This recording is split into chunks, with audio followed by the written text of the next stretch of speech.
Bonjour à tous, on se retrouve aujourd'hui pour un tout nouveau numéro des News Télé et aujourd'hui on fait le bilan d'audience du mois d'avril qui de TF1, France 2, France 3 ou M6 est leader ce mois-ci, qui est en hausse, qui est en baisse, qui tire son épingle du jeu sur la TNT et dans les chaînes d'information. Réponse juste après le générique, c'est parti, c'est juste après ça.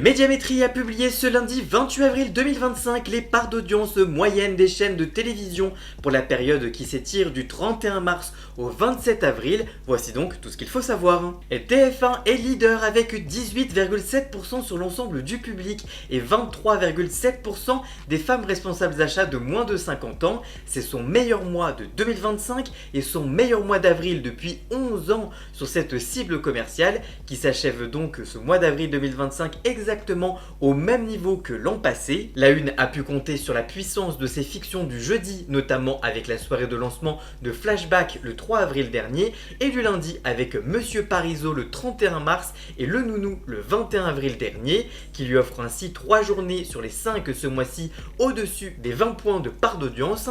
Les deux lundis précités, marqués par la condamnation de Marine Le Pen et de la mort du pape François, ont également été renforcés par des scores très élevés du 20h de Gilles Boulot et du record de part d'audience du 13h de Marie-Sophie Lacaro. Ces deux meilleures journées du mois, TF1 les doit entre autres à la finale de la saison 14 de Danse avec les stars, dénouement le plus suivi depuis 2021 le vendredi 25 avril, et à la diffusion inédite en clair du film Astérix et Obélix, l'Empire du Milieu, le dimanche 20 avril dernier.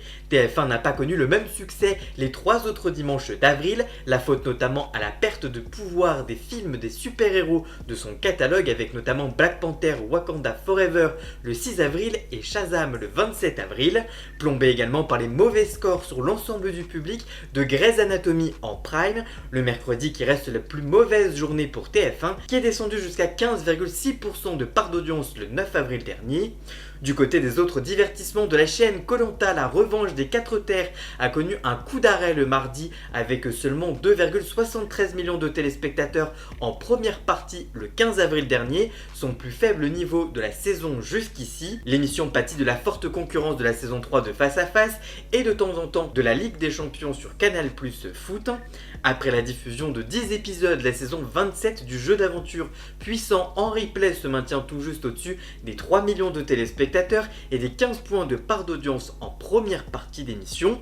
Quant à The Voice, moins en vogue une fois l'étape des auditions à l'aveugle passée, a souffert pour sa demi-finale qui n'a pu compter sur à peine 2,33 millions de téléspectateurs en deuxième partie, sa plus faible performance sur cet indicateur cette saison. Ainsi, France 2 a pris le leadership à TF1 3 samedis sur 4 en avril. France 2 justement est un solide challenger avec une part d'audience moyenne à 15% tout rond au mois d'avril 2025. C'est une hausse de plus 0,3 points par rapport à avril 2024.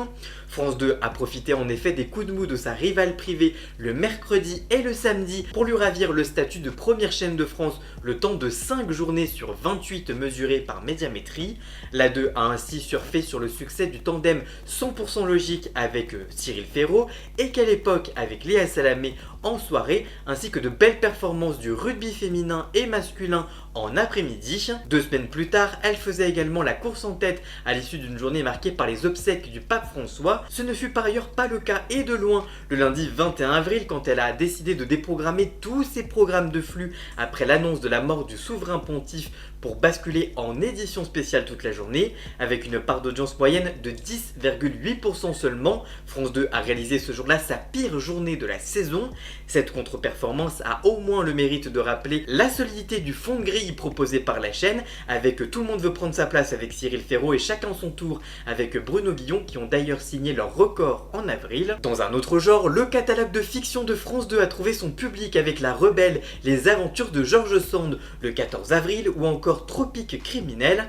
Côté sport, au-delà du rugby le week-end, le football avec Dunkerque PSG demi-finale de la Coupe de France 2024-2025 le mardi 1er avril a tiré vers le haut la moyenne de la chaîne en prime time et en semaine. Le sport justement a contribué au bel essor de France 3 pour ce mois d'avril, crédité d'une moyenne de 9,4% avec une jolie hausse de plus 0,4 points sur un an. La chaîne publique à son plus haut depuis le mois olympique d'août 2024 a franchi 10 jours sur 28 la barre des 20 points de part d'audience. Elle a notamment été récompensée pour sa large couverture des classiques du cyclisme masculin et féminin, suivi par 22,2% du public le dimanche 13 avril dernier avec le Paris-Roubaix 2025 qui a contribué au record de la saison de la chaîne à 13,7%.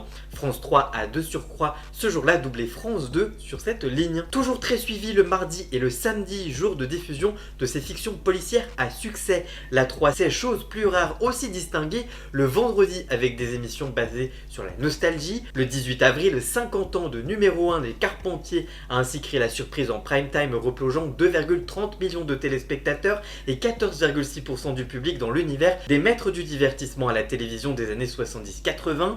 Le programme permet ainsi à la chaîne de dépasser les 10 points de part d'audience un quatrième jour différent de la semaine. Le 4 avril, les années 80, une génération de tubes documentaires racontés par Laurent Luyat avait ouvert la voie, réunissant 1,98 millions de téléspectateurs et 11,9% du public. La vérité d'une semaine n'étant pas celle de la suivante, France 3 a complètement perdu pied le vendredi 25 avril à seulement 6,9% de part d'audience, égalisant ainsi sa pire journée de la saison. Stable sur un an, M6 affiche une jolie moyenne de 8,2% du public et 14,7% des femmes responsables d'achat de moins de 50 ans, au plus haut depuis 2 ans et demi, qui s'est offert un record de saison en avril avec une part d'audience moyenne supérieure à 8 points, une première en 2025. La chaîne privée a ce mois-ci réalisé un vrai bond en avant, notamment grâce à son access prime time essentiel à la grille des programmes, tant elle peut conditionner les audiences du prime time. À 17h30, la roue de la fortune animée par Éric Antoine a ainsi signé son record depuis son retour à l'antenne et a permis à la case de l'After School de la chaîne d'atteindre son meilleur niveau mensuel depuis 8 ans auprès de l'ensemble du public avec 11%. Les effets ne sont en revanche pas encore visibles le samedi, qui reste la journée la plus compliquée pour la chaîne. Diffusée dans la foulée, la meilleure boulangerie de France en semaine a bénéficié de ce meilleur lead-in et a signé quant à elle son meilleur mois sur les 25-49 ans depuis 2 ans et demi. Et cette consolation de l'accès a permis à améliorer les parts d'audience moyennes de la chaîne. M6 a ainsi atteint sa meilleure journée de l'année en 2025 le lundi 21 avril à 9,7%. Par ailleurs, jour de diffusion de la saison 9 de Mariés au premier regard, l'une des marques de la 6 les plus dynamiques derrière L'amour est dans le pré et La France a un incroyable talent. Pour le reste, la moyenne de la saison 16 de Top Chef, lancée le mercredi 26 mars, est inférieure aux 2 millions de téléspectateurs dès la première partie, ce qui est plutôt décevant. Quant à celle des Traîtres, dont M6 a débuté la diffusion de la saison 4 le jeudi 3 avril dernier, elle dépasse pour l'heure à peine les 1,5 millions de téléspectateurs en première partie. Du côté des autres chaînes, notamment de la TNT, France 5 a égalisé son record de la saison le lundi 7 avril dernier, complétant ainsi le top 5 avec une part d'audience moyenne de 3,7% en avril 2025, soit une hausse de plus 0,2 points sur un an. Derrière CNews est 6ème, Arte et TMC qui sont à égalité à 3,1%, toutes deux en hausse de plus 0,1 point sur un an. Suivent dans l'ordre BFM TV qui est à 2,7% et qui perd 0,1 point sur un an, et W9 qui est à 2,3%, stable sur un an et depuis le début de l'année 2025, et qui complète ainsi le top 10. 11ème TF1 série et film est à son plus haut de la saison sur un jour en avril et atteint ainsi les 2 points de part d'audience pour la première fois de la saison, malgré une légère perte de 0,1 point sur un an. Sister est à 1,9% et a surperformé ce mois-ci, égalant son record quotidien historique. Quant à TFX, crédité à 1,8% de part d'audience, elle est à son plus haut niveau depuis février 2020. Malgré le big deal qui est en perte de vitesse mais à un haut niveau pour la chaîne le vendredi soir, RMC Story affiche ainsi une moyenne de 1,7% qui baisse malgré tout le plus sur un an avec moins 0,2 points sur cette vague. Au classement des groupes, France Télévisions s'envole.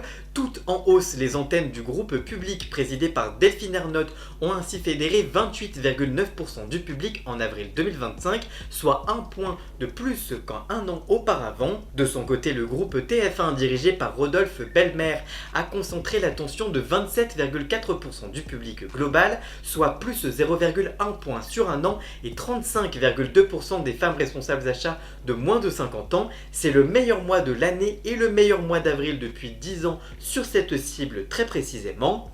Derrière, le groupe M6 est à 13,6% du public, 21,4% des 25-49 ans et 23,6% des femmes responsables d'achat de moins de 50 ans. Le groupe de David Larramendy reprend des forces avec plus de 0,3 points sur un an grâce aux évolutions positives de Sister en hausse de plus de 0,2 points et de Gulli avec plus de 0,1 point. Le groupe RMC BFM de Rodolphe Saadé affiche 6,3% en avril, pénalisé par le léger repli de BFM TV et de RMC Story qui concèdent 0,3 points de part d'audience sur un an et progresse surtout d'une position. En effet, l'audience du groupe Canal+ de Maxime Saada, privé de C8 depuis fin février 2025, s'effondre mécaniquement à 6,2% et perd concrètement 2,2 points par rapport à avril 2024, mais gagne plus 0,3 points par rapport à mars 2025. Enfin, le groupe Énergie de Jean-Paul Baudecroux, qui ne compte plus que Chéri 25 depuis la fermeture d'Énergie 12, ne pèse plus que 1,4% de part d'audience totale contre 2,1% il y a un an, soit une perte de 0,7 points de part d'audience. Et vous, que pensez-vous de ces audiences? Quelles chaînes et quelles émissions avez-vous le plus regardé ce mois-ci? Dites-moi tout ça dans les commentaires, je vous lirai bien évidemment. Voilà, j'espère que cette vidéo vous aura plu et informé. Si c'est le cas, n'hésitez pas à la liker, à la commenter, à la partager sur les réseaux sociaux, à me rejoindre sur tous mes réseaux sociaux à moi. Tous les liens sont dans la description. Vous pouvez également cliquer sur le bouton rejoindre afin de prendre un petit abonnement de 3 € par mois pour me soutenir. Vous pouvez également faire un don du montant que vous le souhaitez pour m'aider financièrement. Vous pouvez aussi vous abonner gratuitement à cette chaîne YouTube, ça me soutiendra déjà énormément, notamment au niveau de l'algorithme. Dans la description, vous retrouverez également tous les liens pour retrouver Jason alias Ian Scott pour la musique de fond et le générique de cette vidéo. Et on se retrouve très vite pour une toute nouvelle vidéo. A très bientôt, ciao ciao.